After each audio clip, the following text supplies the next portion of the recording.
When Huntington University students Matt Whitney and Logan Bush went on their first trip to Turkey with Mark Fairchild, they couldn't believe a film hadn't already been made about the professor of biblical studies and religion. Well, this guy, like I said, is in his 60s and is climbing giant mountains all day long and discovering lost cities out in the middle of the wilderness. After the students graduated, they became filmmakers.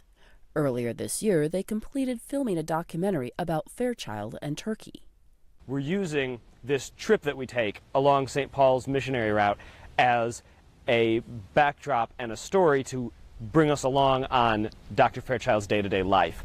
You're going to be seeing this amazing archaeologist who's done all these amazing things, but you'll also be learning all about Turkey and all about its history and all about the significance of it at the same time. Mark Fairchild didn't start out to be an archaeologist. As a biblical historian, he was fascinated that most of the New Testament takes place in Turkey. 20 years ago, he made a side trip to the country.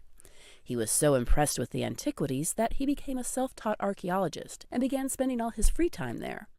By finding Hellenistic and Jewish sites, he's often able to learn more about early Christianity. On one of his trips in 2012, he uncovered the oldest synagogue in the world. So as I'm climbing, there are several buildings that I'm passing. I look off onto my left-hand side, and there I see what appears to be a menorah. Fairchild has visited more than 350 sites in Turkey.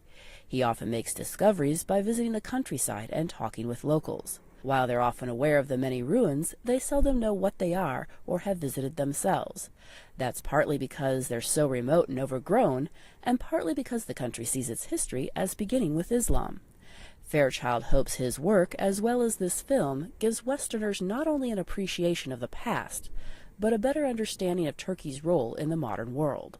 If we're ever going to resolve this problem of terrorism, Turkey's, in my belief, has to be a player.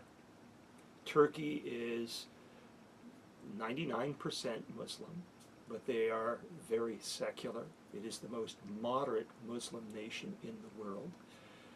They have good relations with most Western countries. They're a part of NATO. They want more. The filmmakers hope to have their feature-length documentary, tentatively titled The Last Apostle, Journeys in the Holy Land, ready for release by the end of September. It will then make the rounds at several film festivals and be available on the internet. For VOA News, I'm Erica Celeste in Huntington, Indiana.